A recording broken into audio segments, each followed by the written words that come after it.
ինչու ընտրել հենց էլեկտրական մեքենա։ Առաջին հերթին խնայողությունը ընդամենը 20,000 դրամ են վճարում։ Մի շարք պետական արտոնություններ կան։ Միջին բենզինային մեքենայի այդ տարբերությունը մոտավորապես 37%-ի կարգի է։ Անվճար կարող են կայանել Երևանում, եթե տեղի գտնեն։ Այո, այդ մարդկոցները 8 տարի կամ 150,000 կիլոմետր գտնվում են երաշխիքի մեջ։ Որն է այս բրենդի առանձնահատկությունը։ Տենց չափերի մեքենան ոնցի էկոնոմն է, Այդ այն մեքենան է, չէ, որ հիմա Երևանում ամեն ակնթարթի կարող ես տեսնել։ Այո, չինական ավտոարտադրությունը հնարավորություն ստեղծեց նոր մեքենաներ ձեռք բերել հենց ավտոսրահից, դուրս հանել այդ մեքենան ավտոսրահից տարի ու կես ընթացքում վաճառել ենք 1000-ից ավել մեքենա։ Եթե օրինակ այդ քվոտաները ավարտվեն, ինչ տեղի կունենա։ Չգիտենք կլինի թե չեն լինի։ Հուսով ենք, որ կլինեն։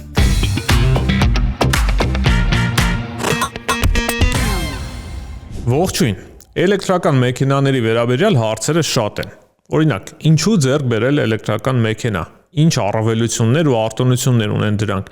Ինչպես ճիշտ ընտրել եւ հարմար շահագործել էլեկտրական մեքենան։ Ու ընդհանրապես, ինչ է կատարվում էլեկտրական մեքենաների հայաստանյան շուկայում։ Արդյոք այնտեղ գործում է ֆինանսական բանականությունը։ Այս մասին այսօր կզրուցեմ չինական Հոնցի բրենդի հայաստանյան պաշտոնական ներկայացուցիչ Իավտո ընկերության համահիմնադիր Կարեն Շաբոյանի հետ։ Բաժանորդագրվեք How to be Edge-ին, գնացինք։ Կարեն ջան, բարի գալուստ, շնորհակալ եմ հրավերը ընդունելու համար։ Սկսենք ամենակարևոր հարցից, հա, ինչու ընտրել հենց էլեկտրական մեքենա, ոչ թե սովորական բենզինային շարժիչով մեքենա։ Ողջույն Կարեն ջան, շնորհակալ եմ ես էլ հրավերի համար։ Կարծում եմ, որ արդեն փաստ է վաղուց դարել, որ էլեկտրական մեքենաները ապացուցել են իրենց հուսալիությունը եւ բավականին երկար ժամանակ է առնվազն Հայաստանում, որ օգտագործվում են, ինչպես նաեւ աշխարհում, եւ արդեն իսկ դա ոչ թե նորարարություն է, այլ դառել է սովորական բան։ Ես ինքս արդեն 5 տարի, գրեթե 5 տարի է վարում եմ էլեկտրական մեքենա եւ դա արդեն սովորական բան է առնվազն Հայաստանում եւ շատ երկրներում։ Բայց ո՞րն է իր գլխավոր առավելությունը, խնայողությունը։ Դե առաջին հերթին խնայողությունը, որովհետև նույն իմ օրինակով կարող եմ բերել, ես արդեն մոտ երևի 5 տարի է էլեկտրական մեքենայի համար ընդամենը 20,000 դրամ եմ վճարում հոսանքի գումար, դա այն իմ ամսական լիցքավորման չափն է, որը որ ես այդքան վարում եմ, էլի։ Իսկ բենզինի պարագայում երևի գաղտնիք չի, որ առնվազն 70-80-100,000 դրամ ամսական վճարում են։ Մյուս բոլոր ասպեկտները, էկոլոգիական օգուտները, թե աճույքը, թե տեխնոլոգիական առավելությունները շատ մեծ դեր ունեն,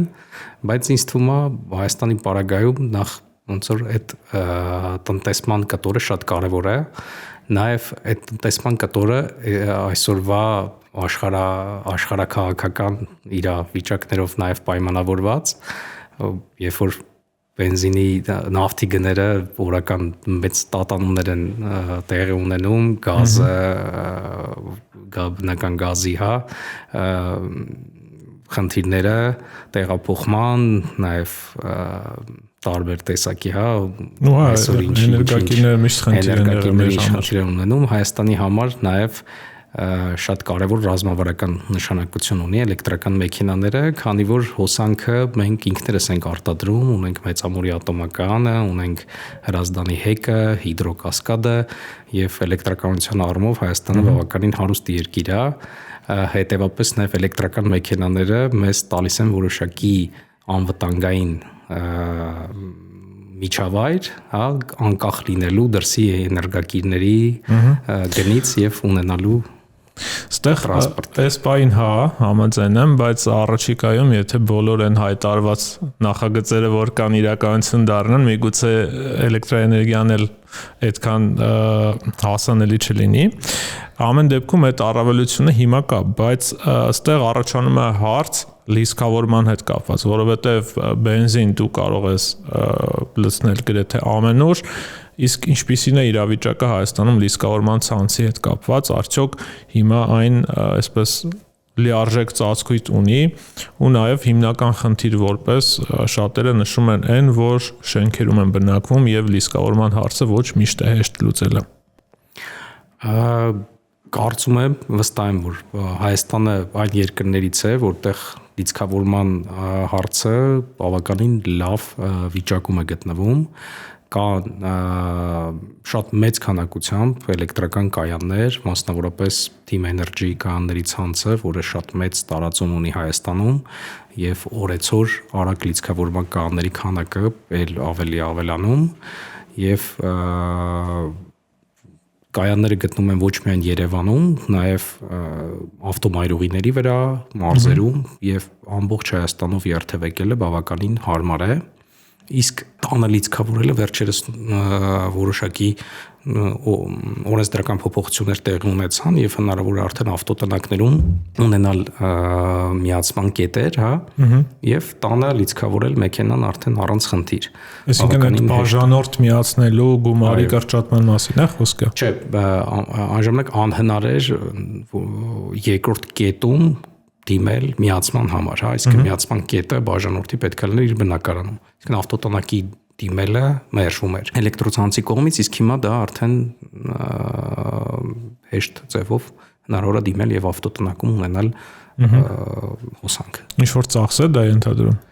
Ստանդարտ միացման ոնց որ ծախսերն են, որոնք որ միանշանակ շատ ավելի արդյունավետ են վերջնարդյունքում, քան բենզինային կամ գազով մեքենայի լիցքավորումը, այսպես ասած։ Գումարած դրան նաև այսպես մի շարք պետական արտոնություններ կան էլեկտրական մեքենաների համար, առաջարկում եմ դրան անդրադառնանք, ամենանշանակալիներից սկսենք, հա, որն է ամենամեծ առավելությունը կապված մաքսային կամ հարկային արտոնությունների հետ։ Եթե այս տարվա մասին ենք խոսում, այս տարի մենք ունենք այդպես մեծ արտոնություններ, նախ Հայաստանի Հանրապետության կառավարությունը ազատել է էլեկտրական մեքենաները ավելացված արժեքի հարկից, եւ սրան գումարած նաև Հայաստանի Հանրապետության կառավարությունը դիմել է ԵԱՏՄ մաքսային արդեն մարմնին, որը որ կարգավորում է, հա, մաքսային турքերը Հայաստանի համար եւ ստացել 15000 մեքենայի արտոնություն կվոտա եւ այս տարի Հայաստան ներմուծող էլեկտրական մեքենաները ազատված են եւ ավելացված արժեքի հարկից եւ մաքսատուրքից, ԱՀ-ն Հայաստանի կառավարության կողմից, իսկ մաքսատուրքը արդեն ԵԱՏՄ-ով 15000 մեքենայի համար։ Հետևաբար ասած ռաստամոշկա չեն ասում։ Այսինքն այն մարդիկ, որոնք որ ցանկանում են գնել էլեկտրական մեքենա, այս տարի այս արտոնություններից ոնց որ օգտվելով շատ ավելի լավ վիճակում կարող են գտնվել, քանի որ մյուս տարի դեռ հստակ չի, հա, կազատվի ՊԱՀ-ից կամ կազատվի, կունենա մաքսային կվոտա, հա, իսկ այս տարի արդեն հստակ է, դրա համար ճիշտը այսպես ասած օգտվել բացված հնարավորություններից։ Եթե համեմատություն տանենք, հա, ինչքան կլիներ X մեքենայի այդ ամբողջ հարկերը եւ մաքսը X մեքենայի դեպքում եւ ինչքան է նվազում էլեկտրական մեքենայի դեպքում։ Միջին բենզինային մեքենայի հետ տարբերությունը օտարապես 37%-ի կարգի է լինում, էլի։ Այսինքն մեքենան էլեկտրական մեքենա գնելով բենզինային մեքենայի հետ համեմատած գնորդը կարող է տնտեսել մոտ 37%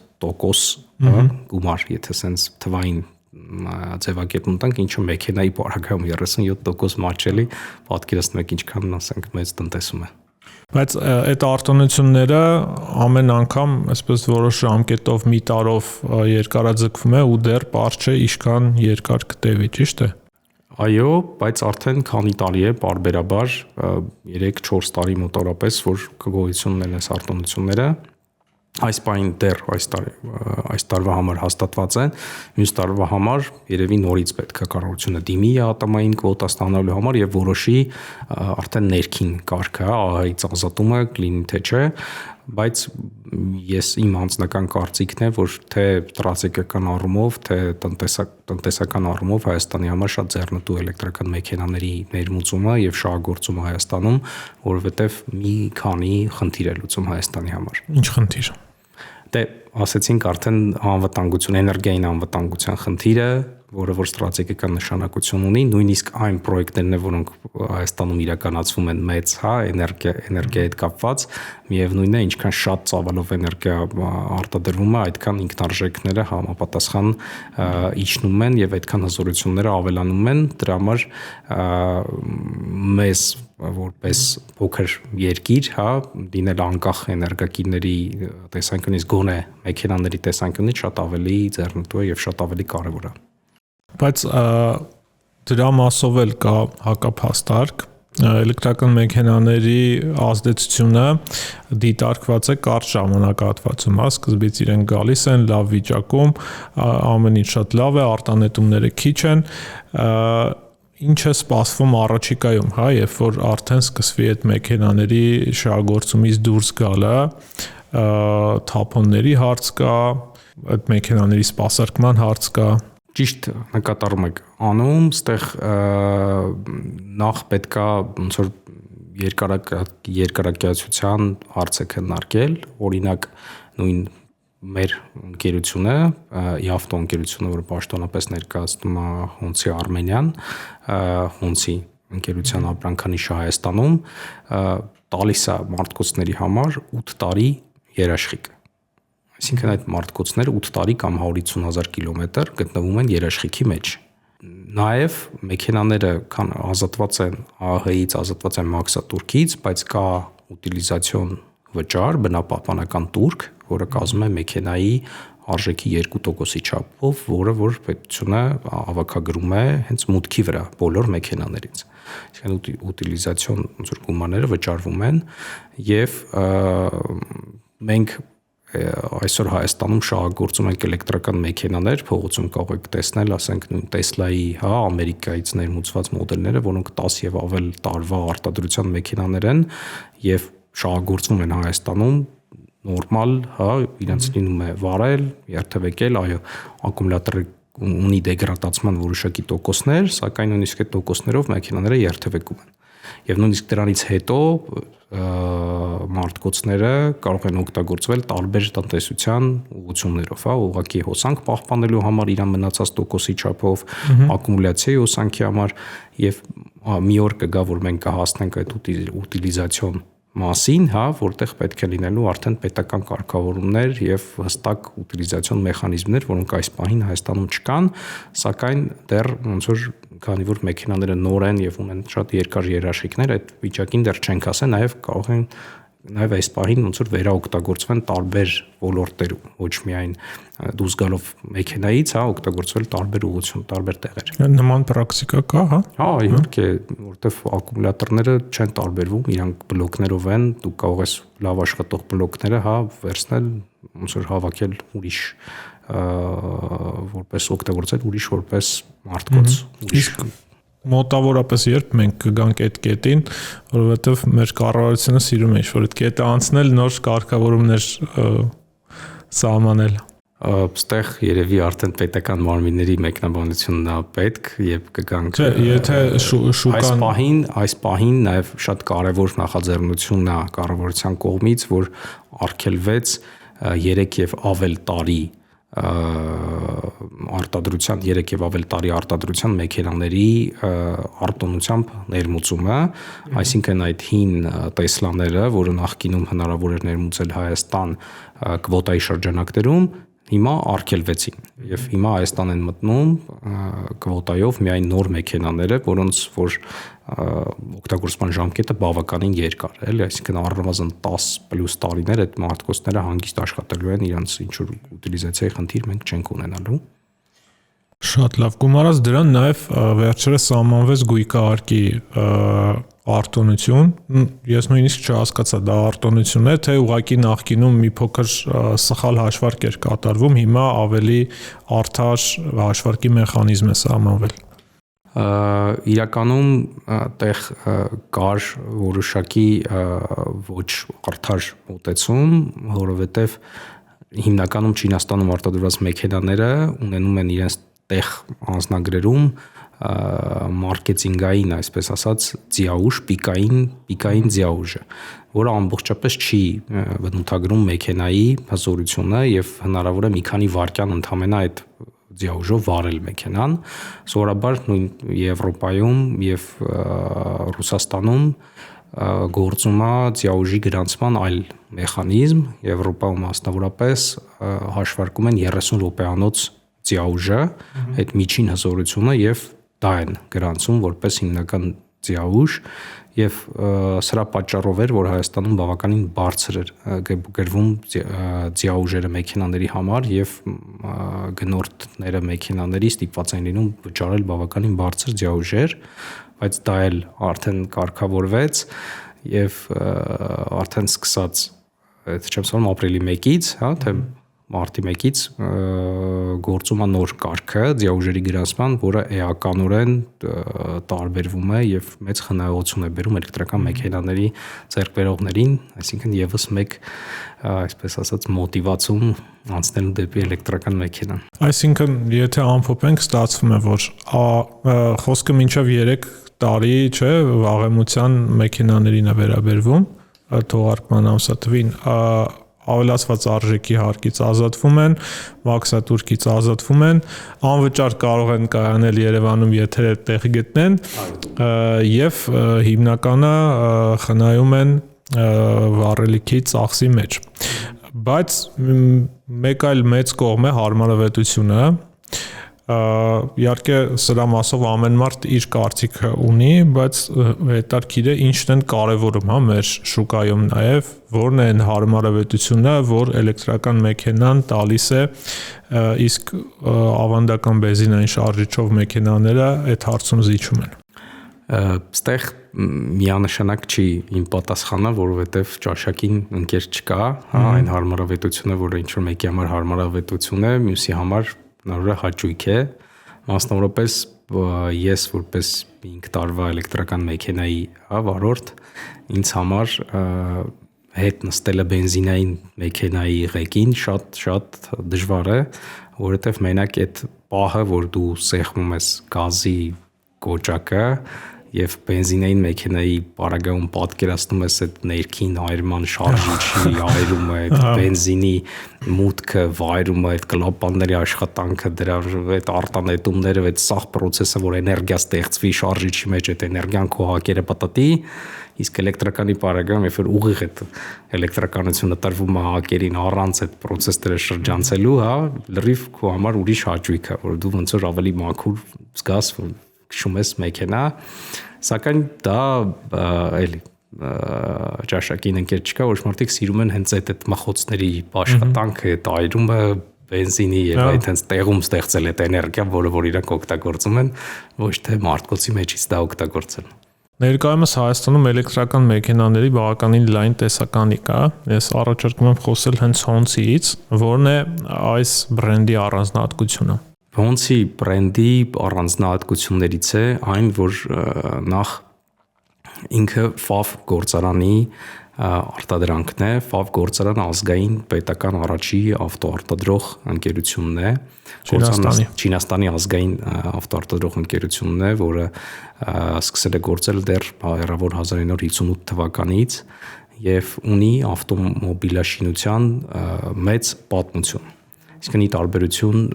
բավականին շատ մեքենաների, ստարտափների, որոնք նոր են սկսել, հա, մեքենաներ արտադրել, Honda-ին բավականին մեծ ու երկար պատմություն ունի եւ սա շատ իր մեծ դերը խաղաց,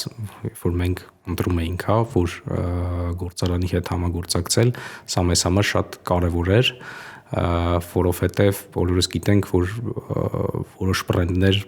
այս ամեն ինչի վերջում հաջողելու են, որոնքները հաղթելու են, որոնքները պարտվելու են, չեն հաջողելու եւ այստեղ մեզ համար կարեւոր էր ընտրել մի հատ ընկերություն, մի հատ բրենդ, որի հետ երկար ճանապարհ պետք է անցնենք։ Հա, դրա համար ընտրել ենք պետական ազգային ավտոարտադրողին եւ վստահ ենք, որ իրանց հետ մենք երկար ճանապարհ ենք անցնելու եւ թե մենք, թե մեր գնորդները ոչ մի խնդիր չեն ունենալու մեքենաների հետ նաեւ ապագայում, որտեղ գործանը շատ երկար ժամանակ է աշխատում է։ Իսկ եթե զուտ մեքենաները համեմատենք, տեխնիկական ինչ առավելություններ կամ առանձնահատկություններ ունեն։ Հիմնականում մեքենաները ինչքանով էլ ոնց որ Հայաստանի պարագայում շատ տարածված էր մոդելը EQM5-ը ավելի էկոնոմ դասի մեջ է, բայց մյուս մոդելները Honda-ի ընկերության պրեմիում դասի մեքենաներ են եւ հիմնականում նախատեսված են կառավարական, նախագահական, արարողակարգային եւ բոլոր ոնց որ պետական մարմինները հենց օգտվում են Honda-ի մեքենաներից, իսկ ինքը պրեմիում դասի, լյուքս դասի մեքենաներ են։ Երևի տեսել եք EHS-ին այդ Rolls-Royce, որ ասում են, շատ ֆլագմանային մոդել է։ Իրենց դիզայներն էլ չէ։ Հենց նույն Rolls-Royce-ի դիզայներն է, H9-ը, որը որ S-կլասի պես մեքենա է, հենց S-կլասի փոխարինողն է Չինաստանում, եւ նույնիսկ այս մոդելները հաշվի առնելով իրենց ամենաէկոնոմ դասի մոդելը, որը EQM5-ն է, միևնույնն է, իրան ասել էկոնոմ շատ դժվար է, որտեղ մենակ իր չափերը խոսում են նրա մասին, որ դա տենց չափերի մեքենան Honda-ի էկոնոմն է, այսինքն իրանք դրանից փոքր մեքենա ուղղակի չունեն։ Այդ այն մեքենան է, չէ՞, որ հիմա Երևանում ամեն ակնթարթի կարող ես տեսնել։ Այո։ Այդ մեքենան է, որը շատ սիրվեց մեր գնորդների կողմից Հայաստանում, որը մեծ ուրախությամբ կարող ենք ասել, որ առաջինը Հայաստանում հենց մենք ենք ներկրել եւ շատ երկար ժամանակ Չինաստանում ընտրել ենք, որ մեքենան կարող է հենց համապատասխանի մեզ եւ որակ փոխի ուղակի քաղաքում Հայաստանում եւ շատ ուրախ ենք, որ կարողացել ենք այս բերել Հայաստան, բարձրացնել քաղաքի տեսքը, եթե կարելի ասել, որակ տալ մեր տրանսպորտին եւ հիմա նայելով պարտանում ենք, որ կարողացել ենք ինչ-որ բան փոխել մեր քաղաքում, որովհետև շատ ավելի հաճելի է թե տաքսի նստել, թե օգտվել այդ մեքենայի ծառայություններից, թե վարել եւ ընդհանուր առմամբ մեծ փոփոխություններ ենք բերել։ Ինչի հաշվին ինքը այդպես սիրվեց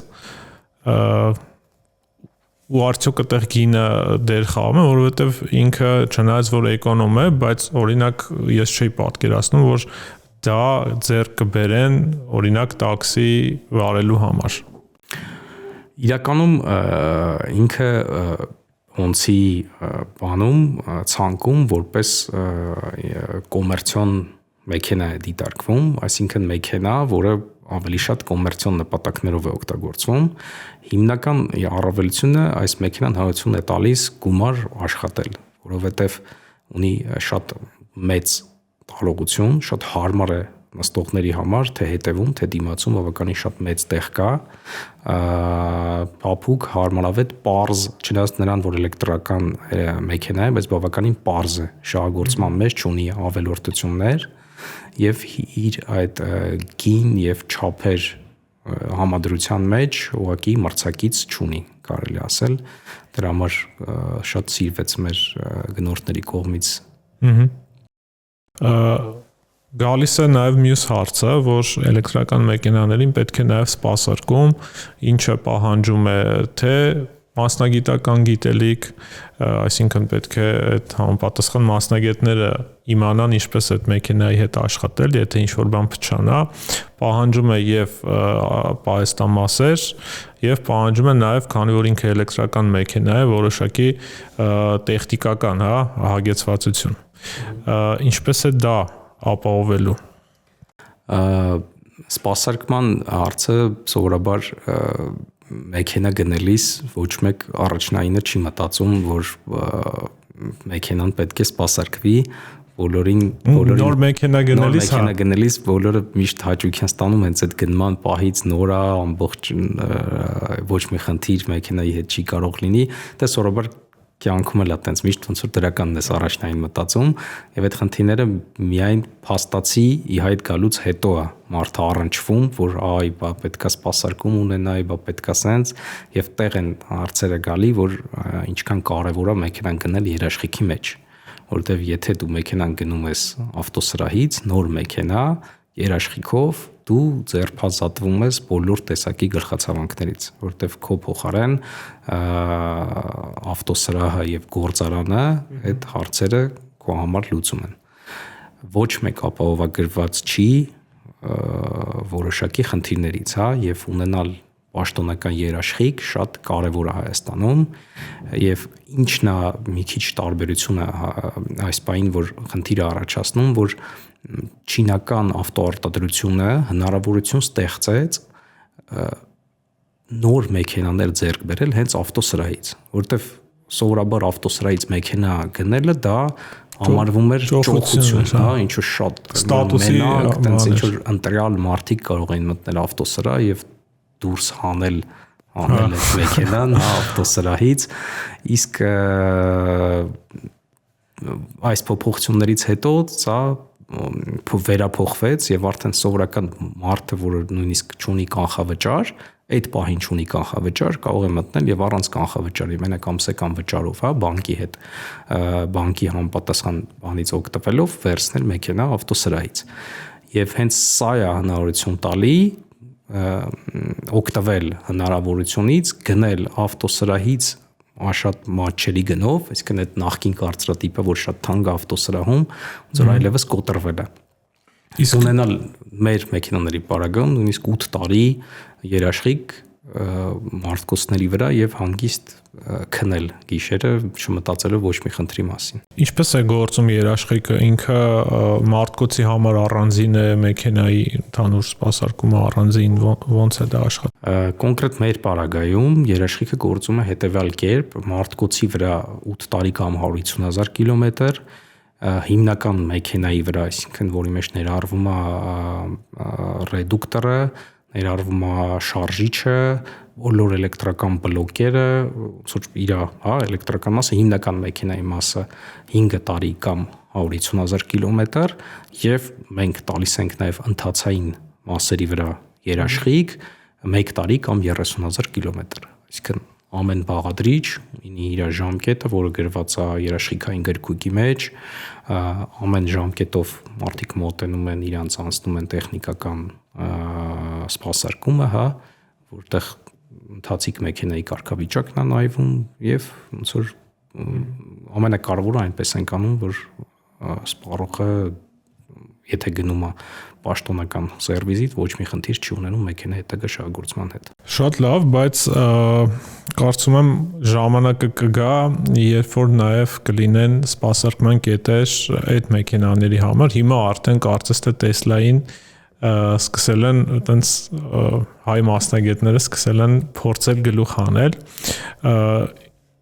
Ինչով է տարբերվում ձեր սպասարկումը որպես պաշտոնական ներկայացուցիչ, թե մասնագետների մասով, թե պահեստամասերի մասով, ինչպես է դա աշխատում, հա, օրինակ եթե ինչ-որ պահեստամասի խնդիր կա, արդյոք միանգամից դուք հնարավոր է ունենաք, թե որոշակի ժամանակ է պետք, մինչև Չինաստանից այդ ամեն ինչը ներկրվի։ Նշեմ, որ նախ պահեստամասերի մասով մենք ունենք ամբողջական տեսականին տեղում, ոչ մի բանի սпасել հարկավոր չէ, ամբողջական տեսականին արկա է եւ ցանկացած պահի, ցանկացած դետալ հնարավոր է գնել մեզ մոտից։ Նաեւ շատ կարևոր է այստեղ նշել, որ սպասարկումը ինքը բավականին բարդ գործընթաց է։ Այո, ինչ-որ հասկացողներ, ինչ-որ մարդիկ sense տենց կան ոչ պաշտոնական օրինակ վաճառողներ, որոնք ինչ-որ տեսակի էլի երաշխիքներ են տալի, ինչ-որ տեսակի էլի սպասարկում են իրականացնում, բայց ձեզ վստահությամբ կարող եմ ասել, որ խոսելով ցանկացած պաշտոնական դիստրիբյուտորի կամ դիլերի հետ, բոլորը կասեն նույն բանը, որ առանց գործարանի աջակցության, առանց գործարանի մասնագետների, առանց պարբերաբար վերապատրաստումների ուղղակի հնարավոր չէ ամբողջապես սպասարկել մեքենան։ Ուղղակի հնարավոր չէ։ Որոշակի խնդիրներ հնարավոր է տեղում տես լուծել, հասկանալ, հա, բայց մի քիչ բարդության խնդիրներ, հա, կոմպլեքս ինչ-որ բաներ կարող է տևի շատ երկար ժամանակ, եթե չլինեն գործարանի մասնագետները, եթե չլինի աջակցությունը, եթե չլինեն այդ վերապատրաստումները։ Մեզ մոտ, ասենք կամ շաբաթը 1, 2 շաբաթը 1 միշտ կան, հա, Չինաստանից մասնագետներ, որոնք բարբերաբար գալիս են, թե վերապատրաստումներ են անում մասնագետներին, թե իրանք են մասնակցում սպասարկմանը, այսինքն դա ամբողջովին ուրիշ մակարդակ է, որը որ ուղղակի համեմատվելու չի էլի մյուս սպասարկումների հետ։ Ամեն դեպքում շուկայում կան նաև Honda ավտոմեքենաներ, որ դուք չեք ներկրում, անհատ ներկրողներ կամ կազմակերպություններ, ու շատերի համար այդ գայթակղությունը մեծ կարող է լինել ավելի էժան գնով դա ձեռք բերել։ Գների տարբերությունը ինչ մակարդակի վրա է։ Այստեղ մենակ խոսքը ոնց ինչի վերաբերվում, խոսքը վերաբերում է բոլոր պաշտոնական, մեքենաներին, չինական նաև մյուս մեքենաներին, որ կան ընկերություններ կամ ներմուծողներ, որոնք որ շուկայում առաջարկում են մանատիպ առաջարկներ ու տալիս են որոշակի երաշխիքային սպասարկում։ Նախ շատ զարմանալի է, որ մի քանի ամսվա բարձված ընկերությունները կամ ասենք մի տարվա ընկերությունը տալիս են ասենք 5 տարվա երաշխիք, այսինքն արդյոք գնորդը վստահ է, որ 3 տարի հետո գալով նույն հասցեում կգտնի այդ սպասարկման կենտրոնը ընդհանրապես, թե այդ ընկերությունը արդեն շուտվանից ուրիշ բանի ներմուծում եւ վաճառքով զբաղվելու։ Եվ երկրորդը օրինակ մի հասարակ օրինակ բանի համար, EQM-ի այդ մոդելի համար պատկերացրեք, որ մեքենայի միայն մարտկոցը արժի մոտավորապես 10,000 ԱՄՆ դոլար։ Այսինքն մարտկոցի խնդրի դեպքում, տվյալ դեպքում, ներմուծողը, եթե տվել է երաշխիք, ինքը իր գրպանից պետք է իրականացնի այդ մարտկոցի փոխանինումը։ Իսկ պաշտոնական դիլեր դիստրիբյուտորների պարագայում հատուցումը իրականացվում է գործարանի կողմից,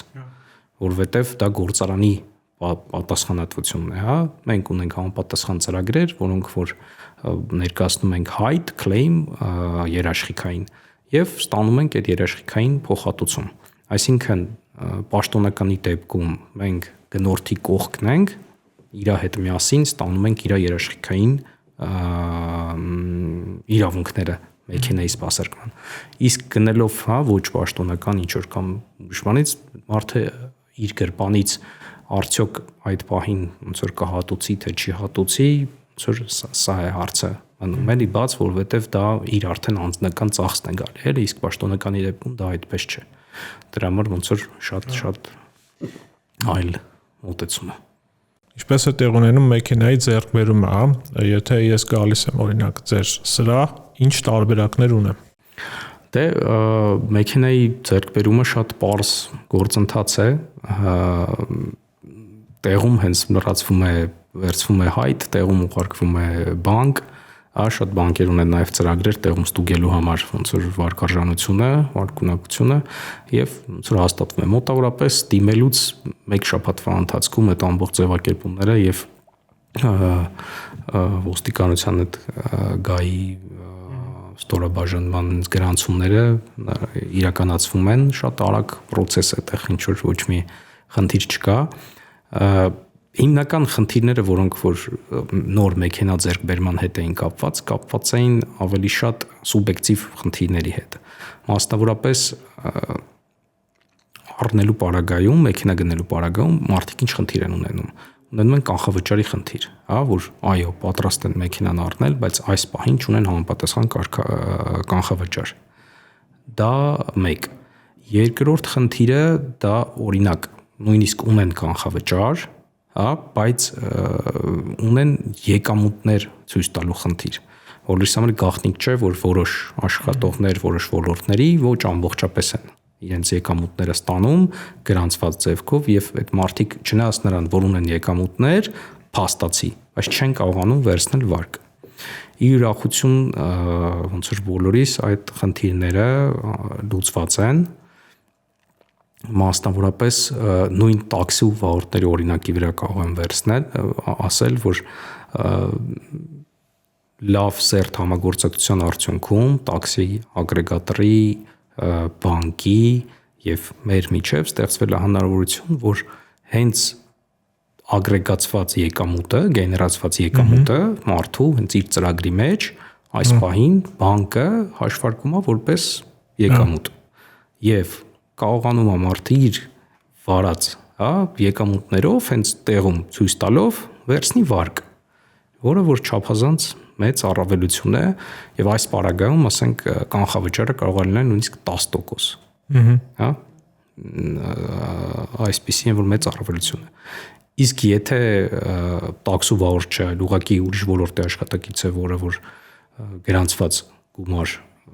չի ստանում կամ այդքան համապատասխան չի ստանում, ունենալով 20% կանխավճար մեքենայի համար, հնարավորություն է ընձեռնում բանկը առանց եկամուտները նայելու, դիտարկելու, հա, ուղղակի 20% կանխավճարը տալով մեքենայի համար հաստատել վարկը գնորդի համար։ Իսկ եթե Այսինքն հիմնական հարցերը այս պահին լուծված են, փաստացի եւ ոչ մի դժվարություն չկա մեքենա ձեռք բերելու սրահից։ Իսկ եթե եկամուտների հետ ամեն ինչ կարգին է, ինչքան կանխավճար է պահանջվում։ Նույնիսկ հիմա ակցիաներ են լինում բարբերաբար 0% կանխավճար, հա, ասենք կամ 5% կանխավճար, կամ 10% կանխավճար, կախված ոնց որ արդեն բանից, կոնկրետ մարդուց։ Ավտոն որպես բիզնես, ինչու որոշեցիք սկսել, որտեղ տեսակ շուկայում այդ հնարավորությունը ու հիմա ինչպես է ինքը արդարացնում իրեն կամ չի արդարացնում։ Նախ ընդհանուր նախապայմանները Հայաստանում շատ դրական էին էլեկտրական մեքենաների բիզնեսով զբաղվելու համար, այսինքն ենթակառուցվածքները, ինչպես խոսացինք, բավականին զարգանում են եւ զարգացած են Հայաստանում եւ մոտ 2 տարի առաջ, հա, 3 ընկերներով որոշեցինք սկսենք սկզբից եւ որոշեցինք պատվիրել 3 մեքենա ու այն մտքով, որ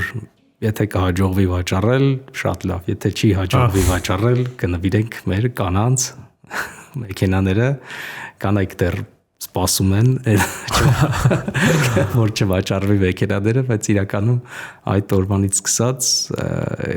բոլոր քանակները, հա, որոնք արդեն 3-ից դարել են արդեն հավորապատիկ, բոլորը վաճառվում են եւ գլոբալ այդ ամեն ինչը ստեղծեց մեզ համար նոր հնարավորություն, այսինքն թե միջավայրային պայմաններն էին շատ բարեհաջող եւ թե ուղղություններ վերցրած եւ ամենակարևորը, որ 3 ընկերներով, 3 հիմնադիրներով մենք ոնց որ իրար փող լրացնում ենք բիզնեսի պատկերացումներով, կյանքի պատկերացումներով եւ այդ փող լրացնելը շատ մեծ ազդեցություն է ունենում բիզնեսի դրական ընթացքի վրա։ Okay, իսկ օրինակ դուք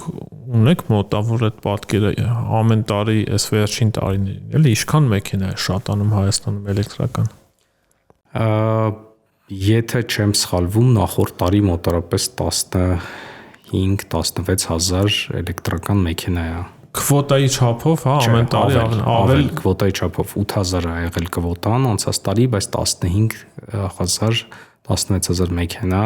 ներկրվել է։ Այս տարի քվոտան 15000 է, կարծում եմ, որ քվոտայի շրջանակներում էլ կներմուծվի։ Բայց այդտեղ արդեն գալիս է երկրորդ հարցը, գալիս է այդ ներմուծված մեքենաները պատշաճ սպասարկելու խնդիրը, որովհետև եթե մեքենաները չսպասարկվեցին պատշաճ ձևով, դա ոնց որ կառաջացնի այդ երկրորդ ալիքի խնդիրները, հա, որ մարդիկ այո շատ մեծ ողջավորությամբ առան, այդ պահին բնականա ոչ մեկի մտքով չի անցնում, որ խնդիր առաջանում մեքենայի վրա, մեկ էլ քնեցին, զարթնեցին առավոտյան, խնդիրը առաջացել է։ Ում տանել, ոնց սպասարկել, ոնց լուծում տալ, եւ հիմա մեր հիմնական նաեւ ուշադրությունը եւ կենտրոնացումը այդ սպասարկման վրա է, հա, որ կարողանանք բոլոր մեր մեքենաները պատշաճ որակով սպասարկենք, որտեվ երկարաժամկետ առումով պետքա սպառողը ոչ մի խնդիր չունենա մեքենայի հետ, սա այն ամենակարևոր սկզբունքն է։ Հələ դեռ երկրորդային շուկա պետք է ձևավորվի այդ մեքենաների ու ընդեղ էլ իրացվելիությունից է կախված, թե ինչքան երկար պահանջարկ կունենան։ Միանշանակ երկրորդային շուկա արդեն կամաց-կամաց ձևավորվում է եւ այն բանը միֆը, որ հնարավոր չի էլեկտրական մեքենան վաճառել կամ սալոնից հանեցիր միանգամից եմ որ կեսգին է, սենց այդ խոսակցությունները որպես էլի ներսից մարդ ասեմ, բացարձակ այդպես չի, լավ էլ վաճառվում է երկրորդային շուկայում, նորմալ էլ իրանց գինը պահում են, իսկ նորմալ ասելով համեմատած բենզինային նույն մեքենաների հետ, էլ այսինքն նույն բենզինային մեքենան էլի փորձը սրահից գնել, դուրս գալ սրահից, էլի միանշանակ իր գինը 20-30%-ով նվազում է։ Ասենք մոտորապես նույնը էլեկտրական մեքենան, այսինքն տեղ ինչ որ լուրջ տարբերություն չկա։ Շատ են հոնսիները քաղաքում, դուք մոտավորապես հիմա շուկայում ինչ դիրք ունեք, հա, էլեկտրական մեքենաների։ Տենց դիրքի առումով կարող եմ վստահ ասեմ, որ պաշտոնական dealer դիստրիբյուտորների մեջ շուկայում առաջի տեղն ենք, մոտավորապես 30%-ն ենք զբաղեցնում շուկայի Ընդհանուր էլեկտրական մեքենաների պաշտոնական ներկրված մեքենաների շուկայի մեջ, իսկ ընդհանուր երևի տարի ու կես ընթացքում վաճառել ենք 1000-ից ավել մեքենա, ինչը Հայաստանի համար իրոք մեծ տպավորիչ ցուցանիշ է, պաշտոնապես վաճառել ենք պաշտոնական մեքենա, հա, ոչ թե ուղղակի այտենց ներկրել ենք առանց երաշխիքի, առանց բանի, երաշխիքի մեջ վաճառել ենք եւ ինչը բավականին մեծ տպավորիչ արդյունք է Հայաստանի համար, ինչը շատ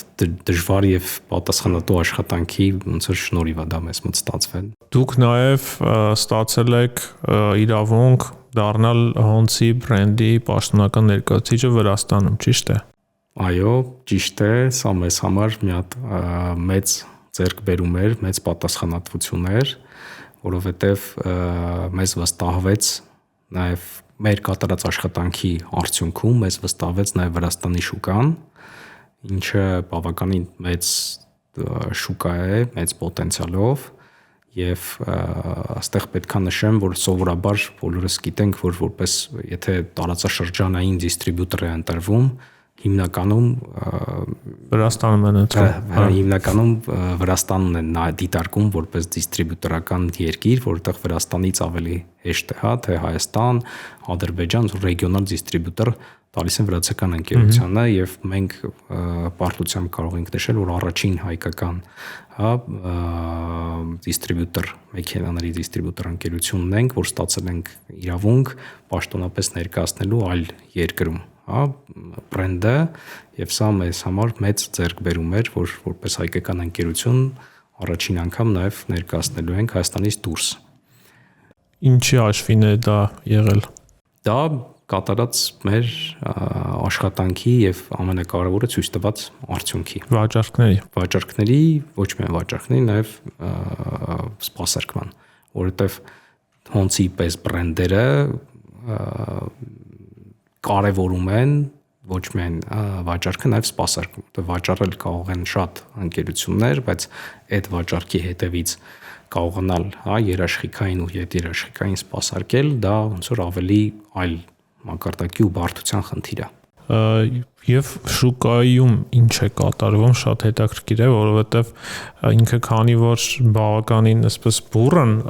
տեղի ունեցավ վերջին 2-3 տարիների մեջ, որ էլեկտրական մեքենաները այսպեսի մեծ տարածում գտան, ինչ այսպես սեգմենտներ կան, ինչ է կատարվում, հա, ընդհանուր այս շուկայում։ Շուկան կայացած շուկա է եւ իմ կարծիքով տարիների ընթացքում ավելի մեծանալու է եւ ավելի կայանալու է։ Խոսքը մենակ էլեկտրական մեքենաների մաս չէ, էլեկտրական եւ հիբրիդ մեքենաները եւ արդեն կայացած փաստ է, որ աշխարհը էլեկտրական եւ հիբրիդային մեքենաների ուղղությամբ է գնում եւ մարդիկ կան, որ ոնց որ շուտ են այդ ամեն ինչը ընդունում, շուտ են դա ոնց որ վերցնում, հա, փոխում են մեքենա, իսկ մարդիկ կան, որ շատ ավելի ոնց որ ուշ են այդ ուղղությունը տեսնում։ Հիմա ով ավելի շուտ է մտնում այդ թեմայի մեջ, հա, հնարավորություն է ունենում ավելի լավ պայմաններով ձեռք բերել մեքենա, իսկ ով ուշ, այդտեղ հետո խնդիրներ են առաջանում արդեն մեքենան վաճառելու, հա, որովհետև նույն բենզինային մեքենաների գները երկրորդային շուկայում շատ ավելի դժվարանում են գնալով։ Դրա համար սա փաստացի կայացած փաստ է, որ աշխարհը գնում է էլեկտրական եւ հիբրիդ մեքենաների ուղղությունով, ուղղակի սա պետք է որ ընդունել էլի, ինչքան էլ որ որոշ մարդկանց հայացքով միևնույնն է բենզինայինից այլ մեկում մեքենա չկա, բայց դա արդեն վաղուց այդպես չէ։ Բայց օրինակ ինչ պահանջարկը, հա, ինչպիսին է, ինչքան կարողանաք բերեք այդքան կսպառվի, թե ամեն դեպքում այս քվոտայի շրջանակում է ամեն ինչը ու եթե օրինակ այդ քվոտաները ավարտվեն, ինչ տեղի կունենա։ Քվոտաների ավարտվելուց հետո կարծում եմ կունենա որոշակի գնային փոփոխություն, թանկացում, որովհետև արդեն ավելի տուրքեր կվճարվեն մեքենաների համար եւ այստեղ արդեն կգա բյուջեի խնդիր, էլի, այսինքն այն մարդը, որ օրինակը ուներ $25,000 եւ $25,000 մեջ կարող էր գնել ոնց որ X կարգի մեքենա, հիմա ոնց որ X-1 կարգի մեքենա կգնի, զուտ նման փոփոխություն էլի կգնան, որովհետև կարծում եմ, որ վաճառքները միևնույնը կմնան, կողատեմպը մի քիչ նվազի, սակայն արդեն ոնց որ կգնեն մի քիչ ավելի ցածր նույն մեքենայի օրինակ մի կոմպլեկտացիա ներքևը կամ դրան նման ասենք մի հատ մեքենա էլի։ Նշեմ, որ մեր մեքենաները սկսվում են 8 միլիոն դրամից, ինչը որ 8 տարի երաշխիքով, հա, կամ 150,000 կիլոմետր շատ մեծ առավելություն է, այսինքն մուտքային գումարը բավականին ցածր է դեռևս այս տարի, հա, մյուս տարի դեռ չենք իմանում։ Շտապեք գնել էլեկտրական մեքենաներ։ Չէ, կարող ենք չշտապել, զուտ ոնց որ ներսից ես ինֆորմացիա եմ տալի, որ այս տարի եմ որ քանի քվոտաները կա, դա շատ կարևոր բան է, մյուս տարի չգիտենք կլինի թե չեն լինի։ Հուսով ենք որ կլինեն։ Հուսով ենք որ շտապելու անհրաժեշտություն չի լինի, բայց ինչ կա։ Նաև որպես ոլորտի ներկայացուցիչ, այսպես խնդրեմ մի քանի խորհուրդ տալ, ինչ է պետք հաշվի առնել էլեկտրական մեքենա գնելիս, հա։ Checklist ինչ որ սահմանենք, որ այս ինչին ուշադրություն դարձնենք, այս ինչը հաշվի առնենք, մեզ հարմար է, հարմար չի, ինչա պետք իմանալ։ Ամենակարևորը մեքենա գնելիս ընդհանրապես անկախ նրանից թե էլեկտրական թե ոչ էլեկտրական պետք է որոշել նպատակը։ Ինչ նպատակով է ձեռք բերվում մեքենան։ Ընտանիքի համար, աշխատանքի համար, թե սեփական հաճույքի համար, թե քաղաքից դուրս գնալու համար, որովհետև այդ ինչ նպատակով են մեքենան ձեռք բերում, շատ կարևոր է մեքենայի տիպը, տեսակը որոշելու համար։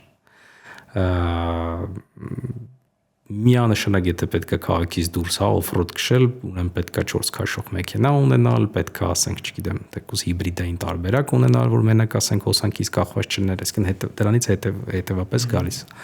Եթե պետք է փող աշխատելու նպատակով վերցնել, ուրեմն միանշանակ պետք է հոնցի 5 վերցնել, որ լավ գումար աշխատել, ասենք, չգիտեմ, տարի ու կեսում այդ մեքենայի փողը փագել, հա, ասենք օրինակ։ Իսկ էլեկտրական մեքենա ընտրելուց բնականաբար մարդկոցի մեծությունը, որովհետև մարդկոցի մեծությունը շատ դեպքերում այն որ ազատում ավելորդ դժվարություններից, բարդություններից, խնդիրներից, շատ ավելի երկար տարածություն է հնարավորություն տալի անցնելու ու ծոր որակը շատ ավելի լավ է ու ամենակարևորը որ մարդկոցը տարիների ընթացքում դեգրադացվում է։ Նույն ես փաստ նշեցի, ինչա նշանակում 8 տարի կամ 150,000 կիլոմետր տալ երաշխիք մարդկոցի համար, դա նշանակում է, որ մեր պարագայում, մեր կնքած երաշխիքի մեջ, երաշխիքային պայմանագրի մեջ ֆիքսված է, որ 8 տարի հետո կամ 150,000 կիլոմետր հետո մենք երաշխավորում ենք, որ մարդկոցի դեգրադացման տոկոսը չի կարող գերազանցել 35%։ Այսինքն դա հենց այդ որոշ ինչ նշանակում երաշխիք, դա է որ երաշխիքի ավարտից հետո դու ունես մարդկոց, որով կարողանալու ես երթևեկել։ Հոսքը դրա մասն է, իսկ ինչքան բնականաբար մարդկոցը մեծ, այդքան ասենք տոկոսը, որը որ մնում է տարիների ընթացքում ավելի շատ, հա, եւ հնարավոր է այդ մեքենավ երթևեկել ոչ թե ասենք 8 կամ 10 տարի, այլ 15-18 տարի։ Մյուս բաները արդեն ստանդարտ 4 քաշող, եթե ձմեռային պայմաններում պետք է շահագործվի եւ մյուս կարևոր ինչ որ հայաստանյան առանձնահատկություններ կան էլեկտրական մեքենաների շահագործման։ Առանձնահատկություններ երևի սեզոնային փոսերը որ պետք է զգուշ շահագործել, որովհետև էլեկտրական մեքենաները իրենց ակումուլյատորների հաշվին բավականին ծանր են, Եվ այդ փոսի մեջ ընկնելուց միանշանակ ասենք վնասումները թե ակի թե ընթացային մասերի ոնց որ մասերը վնասները ավելի շատ են, որովհետև այդ ամբողջական իր ակումուլյատորները այդ ծանրությունով մեքենան ընկնելով փոսի մեջ բավականին վնաս է տալիս, որոշակի սպეციფიკա են։ Շատ լավ։ Շնորհակալ եմ։ Ահագին այսպես հանգամանալից ուղեցույց է, ինչպես ճիշտ մեր ոդկասթի անունը եթե նշեմ, ֆինանսական բանականություն դնել մեքենա ընտրելու process-ում, որպեսզի ինքը ոչ միայն հարմարավետ լինի, այլ նաև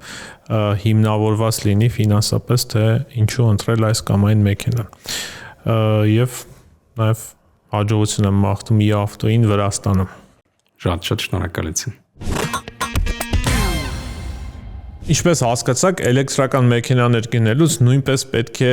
գործի դնել ֆինանսական բանականությունը։ Եթե մնացին բաց հարցեր, գրեք մեկնաբանություններում, մենք անպայման կպատասխանենք, իսկ եթե ոչ, բաժանորդագրվեք մեր էջին, որպեսզի բաց չթողնեք հաջորդ էպիզոդը։ Հաջողություն։